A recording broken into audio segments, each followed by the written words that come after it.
Ada dua bagian kalau restoran, hall staff atau kitchen staff. Restoran ini bisa dikatakan salah satu bidang yang lemburnya cukup banyak ya. Biar kenapa? Biar teman-teman itu ke Jepang punya rasa bangga bekerja di situ. Hai minasan, konnichiwa. Hari ini ada bersama Linda lagi dan tentunya dengan the owner of this channel yaitu William Tanzania. William, oh my god, it's been a long while ya. Udah lama banget kita nggak ngobrol-ngobrol ya kayaknya. Gimana nih? Sehat hari ini? Sehat ya. Dengar-dengar baru datang dari Jepang. Jepang gimana nih? Kira-kira masih sama seperti yang dulu? Masih sama aja. Masih sama ya. Setidaknya kayaknya Jepang nggak terdampak heat wave ya kayak di Indonesia dan beberapa negara Asia Tenggara kan kayaknya ada gelombang panas tuh kan kayaknya aduh parah masih banget ya. Belum masih ya. Belum. Aman ya berarti. Oke, well dan yang pastinya minasang, William ini menurutku merupakan orang yang sangat berdedikasi tinggi ya. Kenapa aku bilang kayak gitu? Karena as you know lah ya, dia nih baru aja balik dari Jepang, tapi udah di sini aja nih berbagi informasi sama kita. Jadi really appreciate your time ya. Thank you so much. Dan yang pastinya seperti biasa kita akan membahas bicara banyak tentang Jepang ya. Nah, di episode kali ini kita akan membongkar tentang bidang pekerjaan yang ada di Jepang. Sebenarnya kan ada banyak ya, Will, bidang pekerjaan. Tapi kali ini kita akan breakdown satu-satu. Yang pertama kita akan bahas tentang bidang pekerjaan di bidang restoran atau jasa makanan. Nah, bicara tentang bidang pekerjaan di restoran udah pasti kayaknya relate dengan makanan, restoran dan sebagainya gitu kan. Kalau boleh tahu job desk-nya tuh apa sih, Will? Job desk di restoran ya sesuai namanya ya. Kita kerja di restoran. Berarti masak, waitress kayak kan ada gitu. dua bagian kalau restoran. Hall staff atau kitchen staff. Kalau kitchen staff ya pada umumnya ya membersihkan alat masak gitu ya, piring, garpu, sendok itu kita bersihkan, cuci alat masak. Ada juga potong-potong daging gitu ya, masak. Kadang kalau misalnya lagi ini ya, lagi nganggur, nggak ada pelanggan, ada juga restoran yang mewajibkan karyawannya untuk membersihkan lantai dapur. Gitu. Jadi bersih-bersih gitu, harus sama, masak ya? Ya, sama buang sampah ya. Buang sampah. Itu kalau pekerjaan di kitchen kurang lebih seperti itu. Biasanya kalau pemula masuknya kitchen dulu karena nggak butuh terlalu banyak ngomong. Kitchen maksudnya dia masak langsung atau cuma bagian motong-motong aja tuh? Biasanya sih cuci piring dulu ya. Cuci piring dulu. Jadi nggak langsung ya, karena masak kan kayaknya harus ada skillnya lah paling tidak ya. Betul. Itu bisa diajari semuanya dari nol juga. Tapi kan setidaknya kalau kitchen itu kan ngomongnya sama rekan kerja saja. Nggak langsung berhubungan dengan tamu. Jadi salah-salah pun ya nggak masalah, setidaknya nggak memalukan restoran ya. Gitu. Itu kalau kitchen. Lalu kalau misalnya hall staff itu ya pada umumnya waitress ya. Jadi kita melayani customer, mereka datang ke restoran, kita tanya mau pesan seperti apa atau kita jelaskan sistemnya seperti apa gitu ya. Meliputi pekerjaan juga seperti kalau restorannya rame kan harus ngantri ya. Dia yang biasanya tamu itu tulis nama, terus kita panggil, sudah waktunya masuk kita panggil namanya kayak gitu. Siap. Kalau hall seperti itu, dan kalau misalnya sudah diberi kepercayaan sama atasan bisa juga megang kasir sama telepon buat reservasi kalau restorannya restoran yang memang harus reservation base ya. Itu kalau misalnya restoran di Jepang kan juga ada beberapa yang dia order lewat mesin ya. Jadi ini order ya itu sendiri ya kita lewat mesin. Nanti keluar tiketnya. Tiketnya dikasih ke waitersnya untuk diorder, atau misalnya di mejanya ada iPad gitu, kita tinggal langsung gini. Jadi kalau kayak gitu sih lebih mudah ya pekerjaan hall staffnya. Jadi dia cuma jelaskan ini kamu nanti order lewat iPad. Kalau ada yang nggak paham silakan tekan bell untuk panggil saya. Jadi nggak manual. Kita cuma nganterin makan gitu kan. Terus kalau sudah selesai makan ya kita ambil piringnya taruh ke dapur. Itu kurang lebih pekerjaan dari hall staff untuk restoran seperti itu. Berarti antara hall staff sama yang kitchen itu skillnya harusnya lebih mumpuni yang hall staff ya, karena dia kan harus ada komunikasi dengan customer. Kalau misalnya ada komplain atau tolong dagingnya dimasaknya agak mentah atau gimana gitu kan, berarti kan harus skill bahasanya juga harus lebih mumpuni lah ya. Memang kalau hall staff sih seharusnya memang skill bahasanya harus lebih lancar daripada kitchen. Cuma pada umumnya kita ketika ngelamar kerja dari Indonesia itu nggak bisa milih mau kitchen atau hall. Ditentukan langsung dari sananya ya. Ada beberapa yang di lokernya itu dia tulis kayak untuk kitchen. gitu. Tapi jarang. Biasanya ya kerja di restoran, habis itu nanti gajinya berapa dan sebagainya. Oke, jadi tidak Gitu sih. dirincikan di awal Ya, gitu ya. ada sih, ada, cuma nggak banyak yang rincikan langsung kitchen gitu. Tapi biasanya tadi kamu ngomong waktu pertama dia cuci-cuci dulu ya. Mungkin ada beberapa beda. Iya, ada Jadi beberapa yang seperti itu, tapi nggak menutup kemungkinan kalau beberapa restoran karena saking butuhnya orang, langsung anak baru pun dilempar ke juga bisa. oh gitu. Jadi untung-untungan juga ya. Iya, makanya harus memang Tergantung yang nyarinya apa. memang yang suka kerja di restoran sih sebenarnya. Oke. Gitu. Oke. Tapi kalau satu lagi kayak berarti mereka ada ini nggak? Ada masaknya langsung nggak atau hanya khusus yang di dapur ya? Atau hanya bagian cuci-cuci tadi kamu bilang terus bersih-bersihin apa, potong-potong apa? Mereka langsung turun tangan, ada yang turun tangan langsung masak juga nggak Ada disuruh? yang langsung masak juga ada. Oh gitu, tapi kan diajarin ya? Pasti diajarin dulu pasti sih. diajarin. Jadi minasang tidak usah takut ya kalau misalnya skillnya nol banget nih di bidang kitchen karena memang pasti ada trainingnya ya. Oke. Ada trainingnya, cuma kalau misalnya memang punya pengalaman di kitchen lebih mudah untuk masuk. Oke. Jadi Kan lebih menjual dilihat, ya. lebih menjual. Oke. Jadi biasanya kalau yang dilihat perusahaan antara dia bahasa Jepangnya bagus atau dia punya pengalaman di kitchen Oke. atau punya dua-duanya. Oh. Ini bakal lebih unggul daripada kandidat yang nggak punya apa-apa, yang bahasanya juga ya biasa-biasa aja, pengalaman juga nggak ada. Yang pasti yang punya pengalaman dan bahasanya tinggi pasti lebih unggul dong. Oke, ya sudah tentu ya. Ya, Pasti ya. setidaknya kalau nggak bisa bahasanya biasa aja, setidaknya harus ditutupi sama pengalaman yang Iya. di kitchennya. Paling nggak masaknya jago lah ya Iya. rasanya. Oke. Siap. Oke, kemudian biasanya nih kerjanya kalau bicara bidang restoran atau jasa makanan, pasti kan kerjanya hanya di restoran aja atau kayak jasa makanan ini maksudnya gimana? Kayak mungkin di Indonesia kayak GoFood atau kayak gitu atau gimana maksudnya jasa makanan? Enggak, beda. Jadi Gimana nih? kalau memang ada sih beberapa restoran ya yang dia ada deliverynya kayak Pizza Hut kayak gitu-gitu kan. Dan itu biasanya diinfokan dulu di awal di lokernya harus memiliki SIM. Nah, SIM C gitu ya. Itu untuk delivery. Cuma bukan yang kita delivery khusus makanan di GrabFood atau apa gitu tuh bukan. jadi khusus restonya punya Khusus sendiri gitu restonya punya sendiri kayak McDonald ya khusus McDonald karena kamu staffnya McDonald gitu kan. Itu kadang ada seperti itu, cuma ya nggak banyak juga sih karena kan mainnya mereka ya kitchen sama hall itu. Gitu. Oke, siap. Itu sih. Jadi ya itu pekerjaan jasa makanan sih. Kurang lebih seperti itu. Kurang lebih seperti itu ya. Oke, kemudian kalau plus poinnya nih, misalnya kalau di bidang restoran jasa makanan ini plus poinnya apa sih kalau misalnya minasang ada ketertarikan nih, mereka pingin, kayaknya seru nih masak-masak gitu kan. Siapa tahu bisa balik Indonesia nanti bisa buka resto sendiri resto, gitu ya. iya. Harapannya kan seperti itu ya minasang. Nah, kira-kira plus poinnya apa nih yang bisa diunggulkan dari bidang ini? Keunggulan utama bidang restoran ya cocok untuk orang yang suka masak. Oh gitu, oke.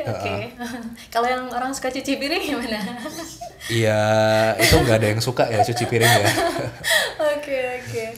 Keunggulannya itu satu, bisa menyalurkan talentnya lah ya Ya, istilahnya. jadi memang suka masak atau memang dia suka melayani customer ya, dalam artian suka ngomong. Oke. Suka ngomong, dia kepingin ngelatih bahasanya biar bisa ngomong kayak orang Jepang. Memang harus cari bidang-bidang yang banyak butuh ngomong. Kayak contohnya restoran ini. Gitu. Karena ya itu mau nggak mau ya. Katakanlah kita sama sekali nggak pegang buku paket bahasa Jepang untuk belajar di Jepang ya. Kita sama sekali nggak ikut les dan sebagainya. Dengan kita kerja di restoran aja setiap hari ngomong, itu secara otomatis kita sudah terbiasa dengan bahasa Jepang kan.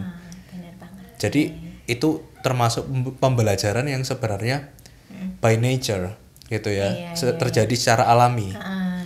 Jadi Gitu. sedikit banyak jadinya belajar ya, tanpa Iya. harus membayar kan istilahnya Tanpa gitu ya. tanpa harus belajar secara pasif ya anggapannya ya. Kalau secara aktif kan ya udah kita beli buku atau kita ikut kursus, kita catat, kita ulangi kata-katanya. Kayak gitu kan pembelajaran secara aktif kan seperti itu. Kalau memang bekerja di bidang yang butuh banyak ngomong seperti ini ya dapat yang secara pasif. Lebih bagus lagi kalau dia pulang dari restoran juga belajar aktif juga.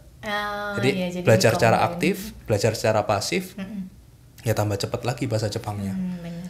Cuma ya itu tadi, karena memang pada dasarnya restoran ini butuh banyak ngomong, sehingga persyaratan untuk bahasanya minimal butuh N3, yang dimana N3 itu kan level bahasa 5 ya, N5, 4, N3, N2, N1. N3 yang tengah-tengah kan. Intermediate ya. Ya, intermediate. Jadi ya harus mau membayar waktu yang lebih lama untuk belajar bahasa sehingga bisa menunjukkan kalau kemampuan berkomunikasi setara N3 di wawancara nanti. Gitu. Jadi kalau anak yang biasanya, waduh, saya kepingin berangkat lebih cepat sih, kalau misalnya harus ngejar N3 kok kayaknya berat, nambah beberapa bulan lagi gitu ya. Biasanya kalau anak-anak yang seperti itu mereka cari ya udah nggak apa-apa kerjaan yang nggak butuh banyak ngomong, nanti 1 tahun saya kerja di situ sambil saya belajar N3, tahun kedua saya baru pindah restoran, itu juga nggak apa-apa. Gitu. Oke, jadi masih ada peluang lah ya untuk mereka. Lagi pula kalau misalnya mereka di Jepang kan daily conversation-nya juga kan kebanyakan pakai bahasa Jepang kan ya. Jadi pasti. Ya sedikit banyak memaksa kita buat ngomong gitu kan. Meskipun katakanlah kerjanya nggak butuh banyak ngomong. Tapi kan di luar kerja juga pasti ngomong. Iya, benar.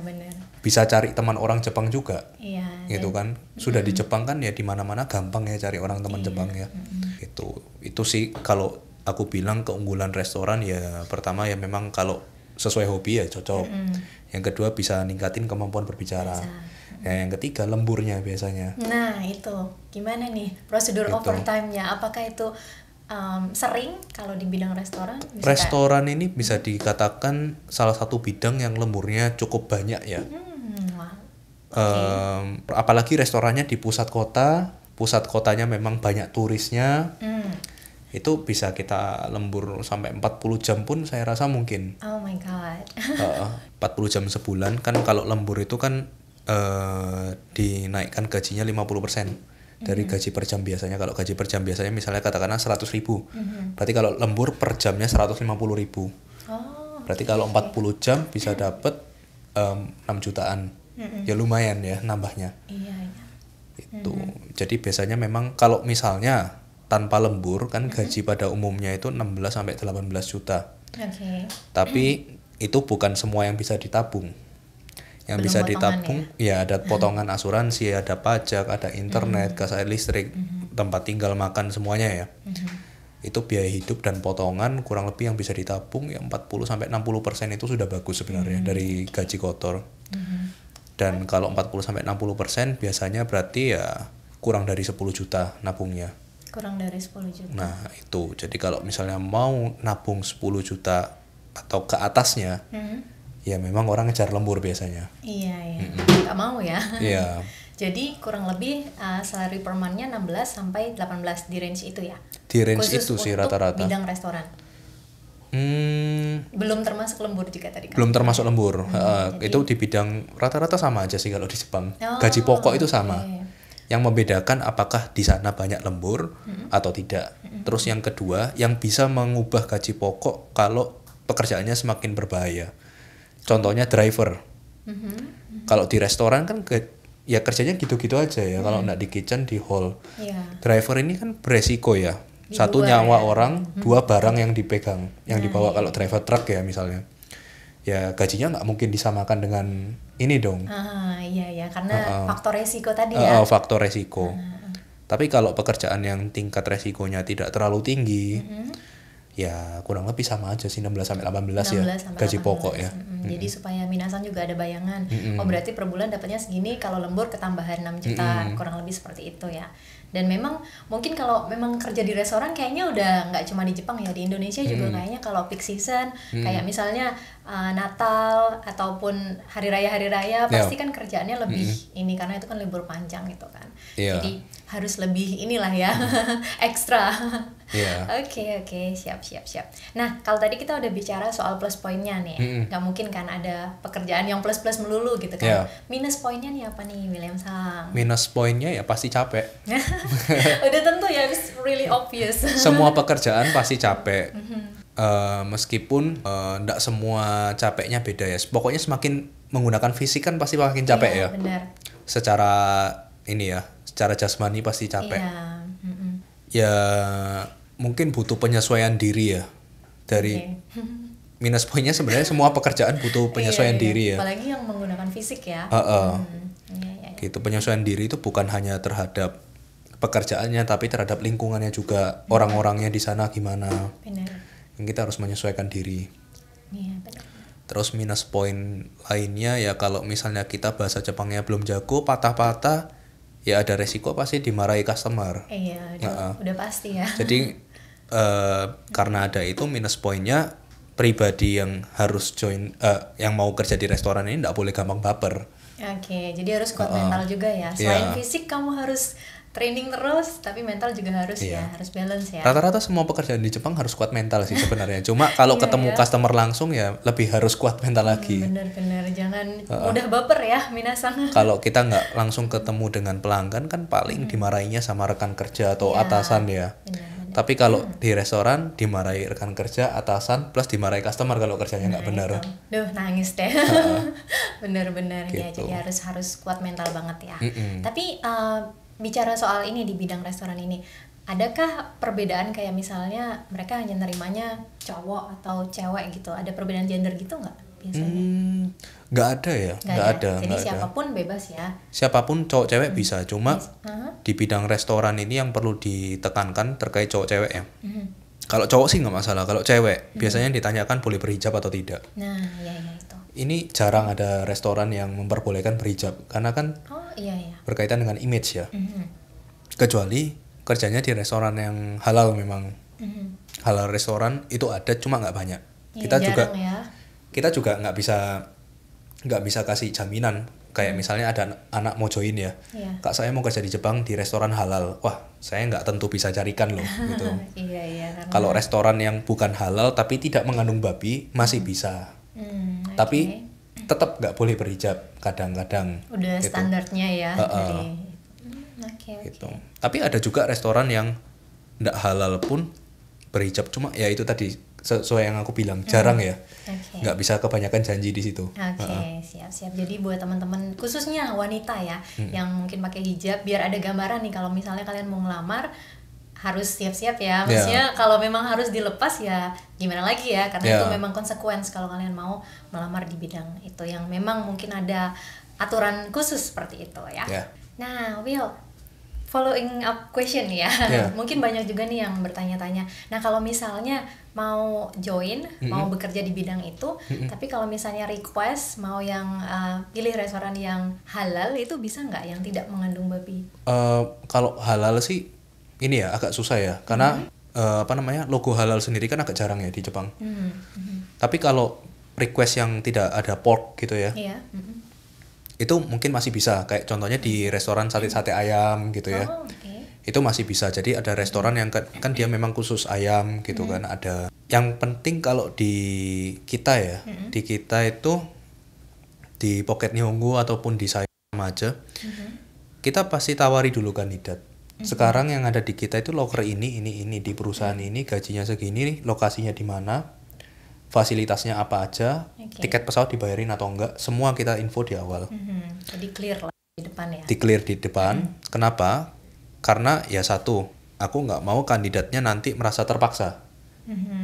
Saya nggak tahu kalau misalnya gajinya cuma segini, saya nggak tahu kalau saya ditempatkan di sini, saya kan nggak suka kalau misalnya restorannya restoran ini, saya nggak mau gitu ya. Nanti kalau terpaksa stres. Kalau stres nggak apa-apa kalau ngomel-ngomelnya cuma ke kita, tapi zaman sekarang sudah zaman sosial media. Ngomelnya ke sosmed tuh bahaya ya. Yang bahaya reputasi. Benar. Nah, aku nggak mau itu terjadi, satu.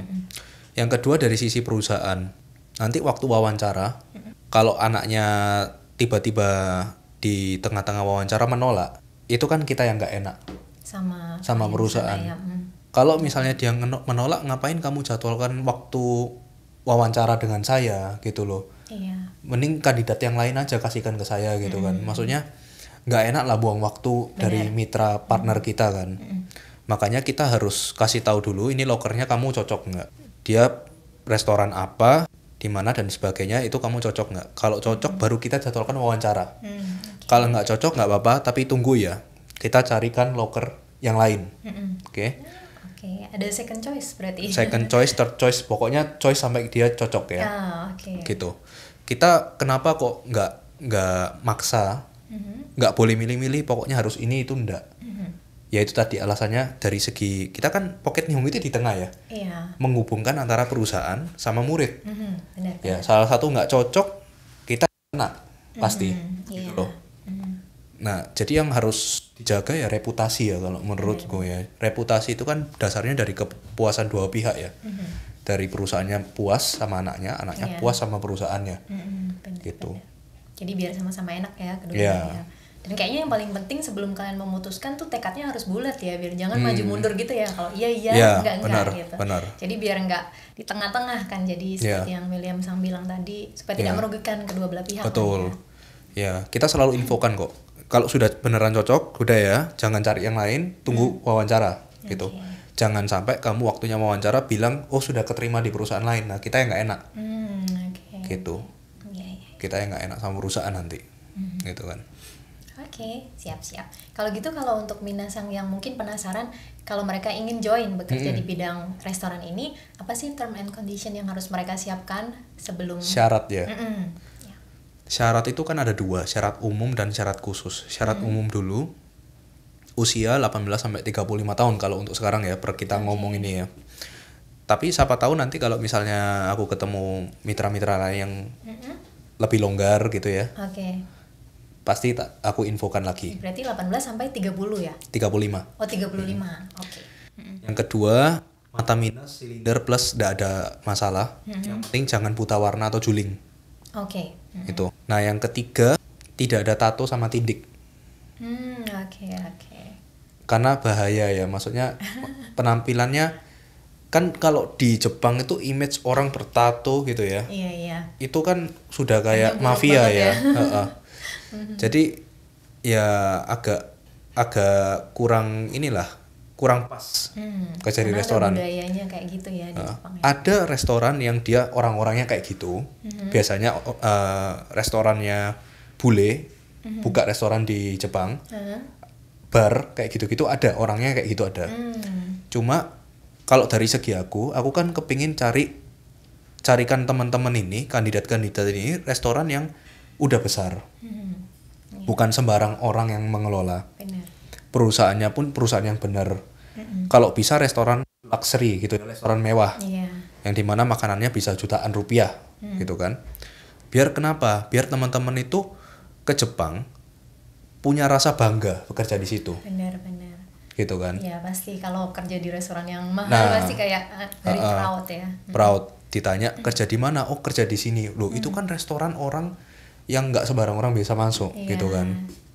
Nah, jadi gini, di restoran seperti itu kan penampilan juga akan dilihat. Iya kan. Nah, makanya kalau bisa tidak ada tato tindik. Ini kita salah satu syarat kalau di kita ya. Wajib ya itu berarti ya.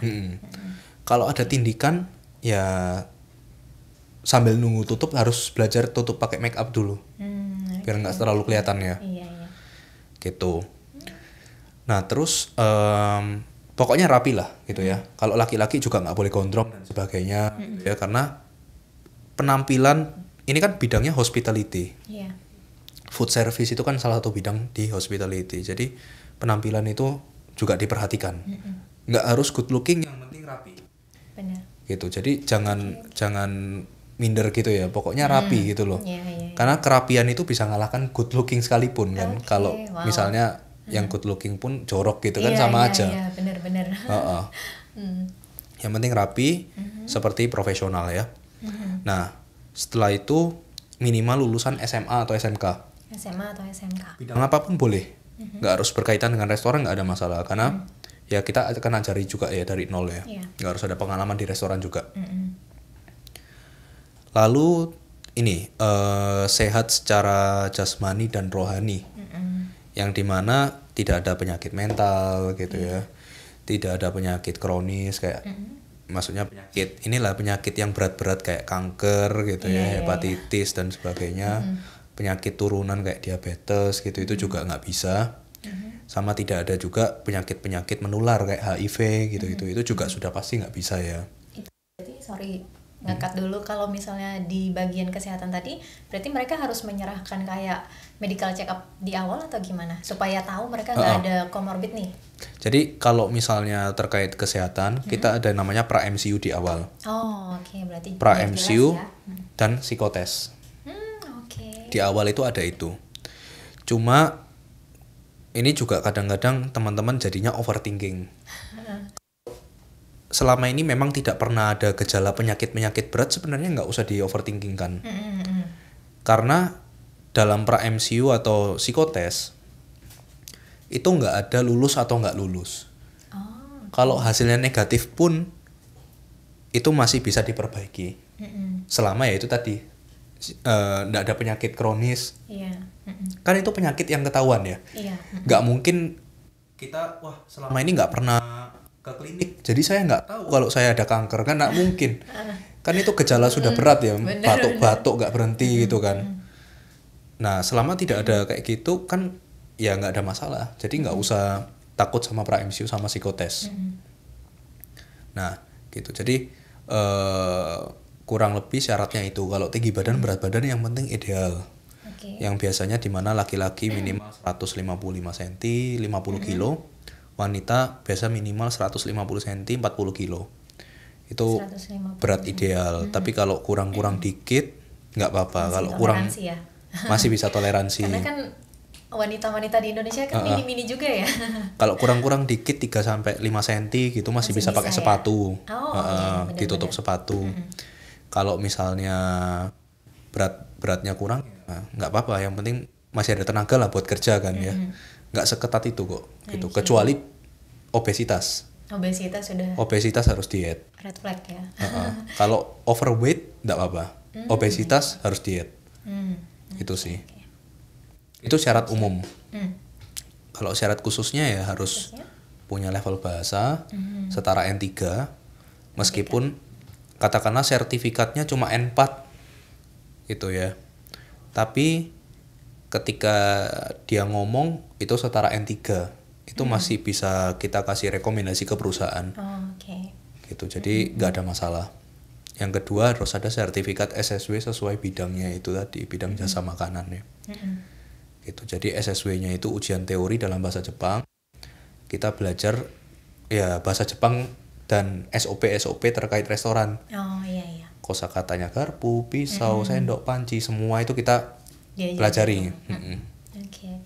Oh ya, satu lagi, kalau bicara soal appearance tadi ya, selain kacamata tadi kamu bilang ada tato-tato dan sebagainya, kalau rambut berwarna untuk menekankan lagi. Rambut berwarna itu sebenarnya kan ya tergantung restoran ya. Ada yang boleh, ada yang enggak. Gitu. Tapi ada baiknya ya natural aja sih sebenarnya. Nggak usah yang aneh-aneh lah ya. Setidaknya gini, kalau misalnya rambut berwarna pun waktu wawancara dia pasti bisa ini ya, pasti diomongi sama perusahaannya. Kalau misalnya kamu harus cat hitam, ya cat hitam. Gitu kan, rambut itu kan masih bisa diubah ya warnanya. Nggak ada masalah, maksudnya bukan sampai sampai kayak penyakit yang susah sembuh gitu kan, enggak loh. Beda sama tato ya. Kalau tato kan removal-nya juga agak sulit ya? Sama biasanya tetap bekas. Benar-benar. Itu sih, jadi nggak ada masalah. Satu lagi, biasanya orang juga tanya terkait patah tulang, punya riwayat patah tulang, apakah boleh? Jawabannya nggak apa-apa, selama sudah sembuh total dan nggak ada berubah bentuk tubuhnya. Karena ada patah tulang yang nggak bisa balik ke normal ya. Kayak misalnya tulangnya bengkok, ya udah bengkok, padahal sudah sembuh tapi tetap bengkok. Itu ada. Selama nggak kayak gitu nggak apa-apa. Jadi semua itu bisa teruji dari MCU itu tadi ya, akan terjawab sebelum berangkat ke Jepang, akan terjawab dari MCU itu tadi ya, hasil-hasilnya seperti apa. Pokoknya kita ada kapan itu biasanya yang patah tulang gitu. Karena aku nggak tahu ini sudah sembuh betul apa enggak. Biasanya aku minta mereka, coba kamu kirim video kamu ngangkat ember gitu. Sakit gak? Nah itu. Kalau ngangkat gitu kesakitan, apalagi nanti ngangkat piring sebanyak itu kan di restoran. Iya, apalagi jam kerjanya juga kan kayaknya nggak sempat duduk lah ya. Kalau di resto itu harus nggak duduk, bergerak terus ya, mondar mandir. Nah, dulu aku juga pernah kerja restoran. Iya. Itu nggak duduk. Jadi kalau misalnya shiftnya 8 jam ya udah 8 jam nggak duduk. Duduknya cuma istirahat lunch kayak gitu ya aja. Pasti istirahat duduk 30 menit kayak gitu. Iya. Jadi benar-benar fisik harus kuat mental ya. Ya. Oke, siap. Ada lagi persyaratannya yang sudah harus sih kurang dicatat? lebih kayak gitu. Seperti itu ya. Ada syarat lagi, tapi ini syarat yang tidak tertulis dan memang harusnya diketahui setiap orang ya. Oke. Ya. Apa itu? Niatnya tinggi. Punya niat tinggi. Kalau malas-malasan juga percuma. Benar. Itu gitu. Very common sih ya. Harus di awal ya, harus kelihatan niat, tekadnya kalau memang mau. Karena kayaknya bekerja di luar negeri tidak semudah yang kita bayangkan ya, Ferguson. Karena ya tekanan, terus lingkungannya kayak yang kamu tadi mention ya, bahwa itu semua pasti akan berdampak sama diri kita. Kalau kita nggak kuat, ya malu-maluin juga, baru berapa tahun udah balik pulang ke Indo kan. Jangan sampai kayak gitulah ya harapannya ya. Oke. Siap. Next question nih. Breakdown proses dari awal sampai bisa berangkat ke Jepang seperti apa sih, William Sensei? Dari awal sampai bisa berangkat ya. Ya pertama belajar bahasa dulu nih. Bahasa. Kunci. Sambil belajar bahasa, disiapin dokumen-dokumen yang dibutuhkan. Kayak akta lahir, KTP, KK dan sebagainya disiapkan dulu. Kan belajar bahasa itu kan juga nggak mungkin lah sampai seharian penuh gitu kan. Iya. Pasti ada jenuhnya juga ya. Ya mungkin siapin dokumen misalnya di hari Minggu gitu, itu kan bisa disambi. Sambil siapin dokumen, psikotes, pra-MCU, sambil belajar bahasa. Kalau sudah belajar bahasa bisa belajar SSW. Gitu. Ketika sudah, nanti ambil ujian. Nah sudah lulus dua-duanya, punya 2 sertifikat, bisa ikut wawancara. Setelah ikut wawancara dan dinyatakan lulus, ya pas kontraknya kan turun. Pas kontraknya turun, kita buat paspor, MCU, terus tanda tangan kontrak, kirim ke perusahaan Jepang. Mereka akan mengajukan yang namanya COE. Itu untuk izin kita masuk ke Jepang. COE-nya turun, nah itu nanti kita akan buat ID PMI atau dulu disebut EKTKLN ya. Itu agar kita tercatat di Badan Pelindung Pekerja Migran Indonesia atau BP2MI. Jadi resmi gitu. Ya, ini bukan abal-abal ya. Ya, jadi gak mau dong kita di Jepangnya pakai visa yang legal, tapi di Indonesia nggak tercatat, nanti kan jadi masalah. Jadi harus buat ID PMI tadi itu. Jadi dua-dua tercatat ya, di Indo tercatat, di sana pun resmi. Ya. Nah, ketika sudah buat itu, sama BPJS-nya juga sudah diurus. Nah, kita tanya sama perusahaan, lebih baik kita berangkatnya tanggal berapa? Ketika sudah fix, ini 2 pilihan. Biasanya tiket pesawat dibelikan sama perusahaan atau kita beli sendiri. Pokoknya booking tiket pesawat lah ya. Habis booking, terbitan visa, udah berangkat. Gitu. Kurang lebih proses gambaran besarnya kayak gitu sih. Kalau misalnya nih, misalnya ada si anak ini udah keterima nih, cuman dia masih nggak ada biaya nih, misalnya perusahaannya nggak mau nanggung tiket pesawatnya, mau nanggung tiket pesawat, bisa nggak dinegokan gitu misalnya aja misalnya ada case kayak gitu. Kalau perusahaannya nggak mau nanggung, sebenarnya gini, kita sudah bilang di awal ya sebelum dia terima job, ini fasilitasnya apa aja, tiket pesawat dibayarin atau enggak. Jadi kalau sudah dibilangkan di awal seperti itu sebelum wawancara, seharusnya dia sudah tahu ya, nggak ada kata-kata waduh nggak bisa berangkat, nggak ada uang gitu kan, sudah dibilangkan di awal gitu. Jadi kalau dari perusahaan Jepang itu memang sudah ketentuannya mereka. Kalau nego pun seharusnya kita nego sebelum wawancara. Nah, jadi paling dari kita bisa bantunya dengan kasih rekomendasi di mana dia bisa pinjem untuk biaya keberangkatan nanti dicicil waktu di Jepang. Siap. Gitu. Cuma terkait itu nanti coba kita bahas di kesempatan pada yang saat ini berikutnya ya. aja. Iya, siap. Itu namanya dana talangan. Oh iya, oke. Next question William yang banyak juga nih ditanyain. Masih relate dengan biaya tadi ya. Ya. Question terakhir yaitu breakdown biaya-biaya yang dibutuhkan untuk bisa sampai berangkat ke Jepang. Kira-kira. Breakdown biaya ya. Ini nggak termasuk tiket pesawat, biaya hidup bulan pertama, apartemen dan sebagainya, karena itu tergantung perusahaan ya. Ada yang ngasih, ada yang enggak. In general aja. In general ya. Jadi kalau gini, kalau tiket pesawat itu sekarang 50-50.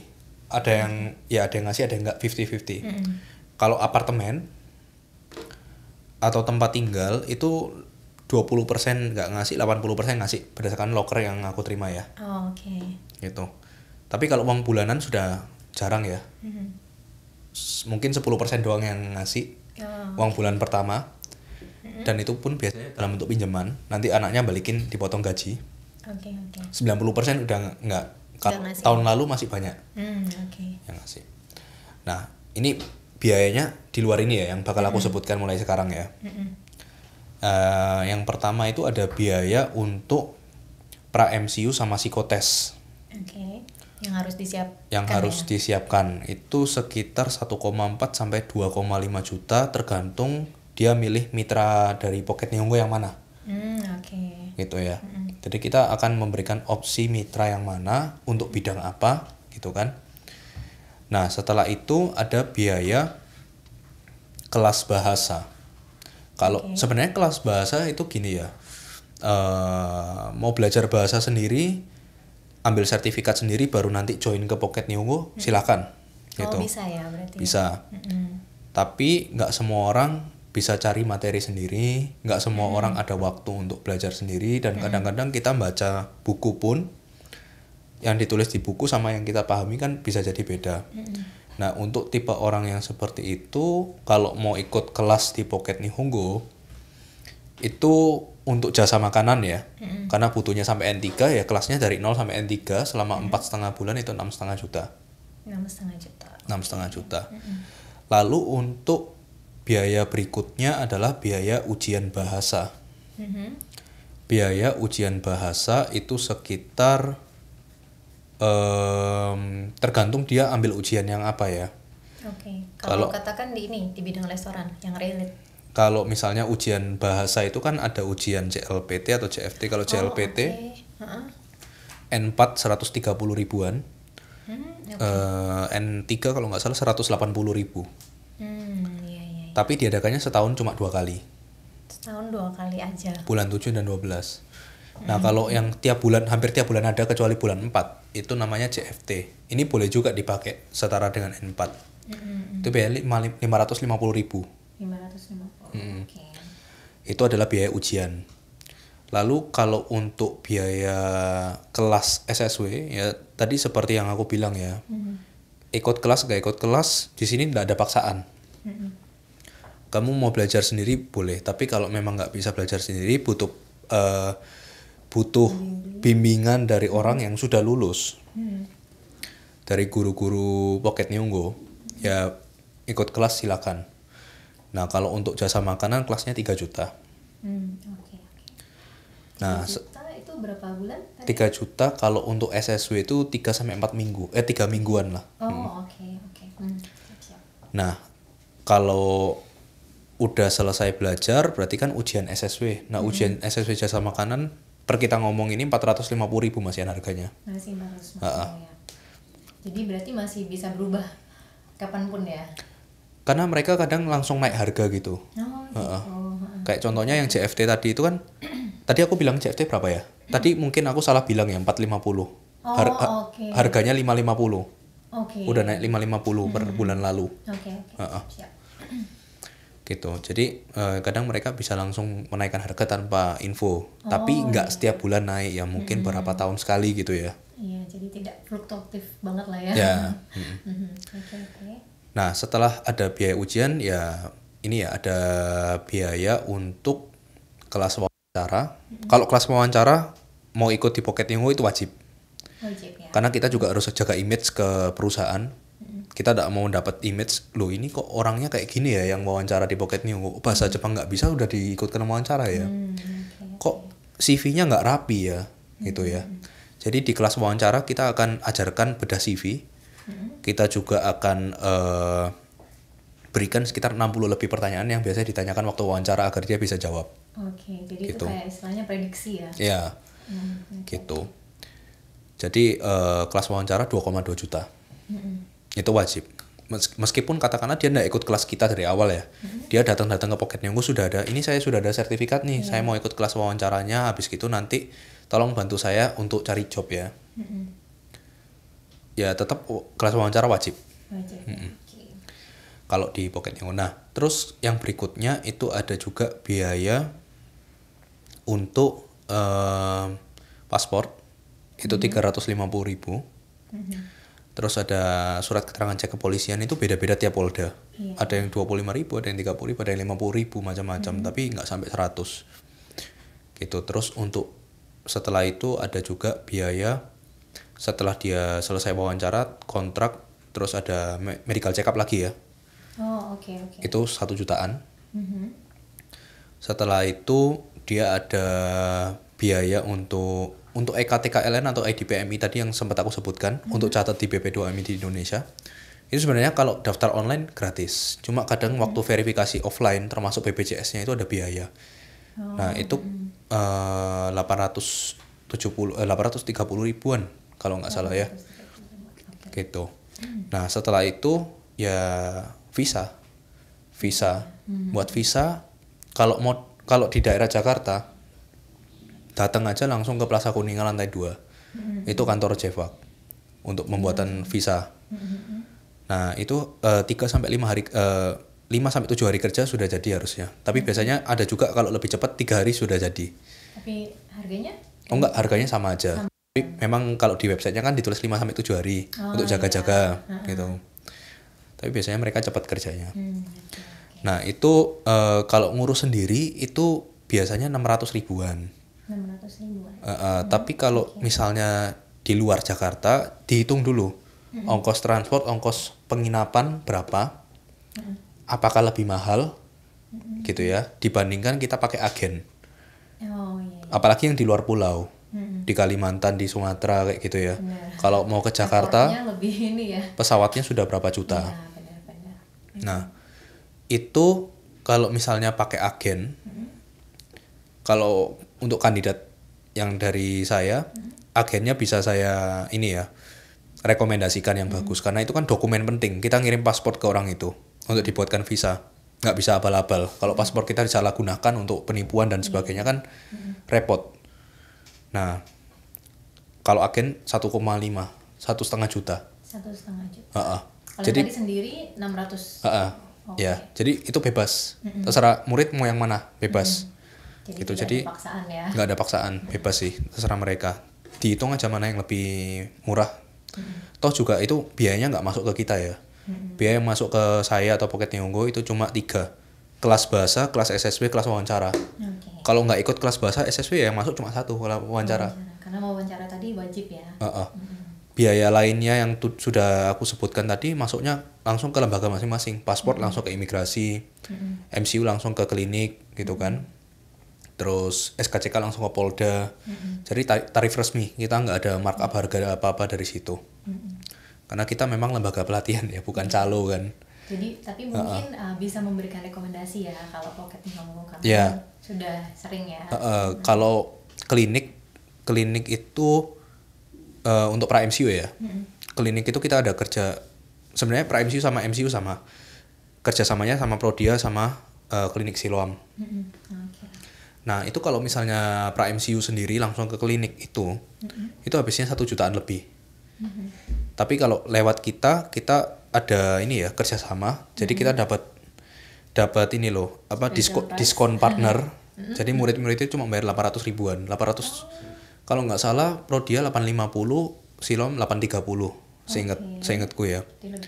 Jadi lebih murah gitu. Jadi ya kita bisa kasih rekomendasi. Tapi kalau memang dari rumahnya nggak ada Prodia atau klinik Siloam, silakan ke rumah sakit terdekat. Toh juga mau ke Prodia Siloam pun uangnya nggak masuk ke kita juga kan. Gitu sih. Jadi itu kurang lebih biaya-biaya untuk jasa makanan. Tapi kalau yang berangkatnya tahun 2025 itu ada tambahan biaya lagi, kita harus bayar untuk P3MI namanya. Itu apa kira-kira? P3MI atau orang biasa sebut PJTKI. Untuk? Itu adalah lembaga yang memberangkatkan PMI ke luar negeri. Biasanya kalau di Indonesia kan kita sudah sering ya orang ke Hong Kong, ke Malaysia, ke Dubai kayak gitu-gitu kan. Nah, sama pemerintah per tahun 2025 mau disamakan alurnya. Jadi kerja ke Jepang pun harus melewati lembaga yang punya izin P3MI. Nah, Pocket Nihongo sebelumnya nggak ada. Nah, Pocket Nihongo kan belum ada izin P3MI. Jadi kita harus kerjasama dengan lembaga P3MI. Nah, otomatis murid nanti harus bayar ke sana juga untuk biaya itu. Jadi total-total semua ya. Nggak termasuk tiket, biaya hidup dan sebagainya. Untuk bidang jasa makanan, per kita ngomong sekarang sebelum kelasnya harganya naik ya. Itu sekitar 27 atau 28 jutaan. Gitu. Nanti kalau misalnya mau lihat tabel harganya, ini misalnya di video ini kan nggak usah nyatet, nggak apa-apa ya. Kita sudah buatkan inilah ya, general ya. Kita sudah buatkan tabelnya untuk tiap bidang. Jadi kalau nanti misalnya mau tanya, ya silahkan DM saya di Instagram William Desuyo gitu. Ada lagi mungkin? Sudah. Sudah ya untuk di bidang restoran. Jadi buat minasan mungkin yang tertarik ya untuk bekerja di bidang ini, bidang restoran atau jasa makanan, jadi bisa langsung aja ditonton video ini mulai dari awal sampai akhir ya. Pastinya jangan di sepotong-sepotong, jangan di-cut-cut supaya lebih memahami ya alurnya seperti apa mulai dari awal sampai akhir. Oke, kalau gitu kalau tidak ada lagi yang mau ditanyakan, kita akan lanjut ke part selanjutnya. Kita akan membahas bidang selanjutnya ya, masih tentunya dengan William Tanzania. Oke, Dan. Thank you so much for watching. See you. Thank you.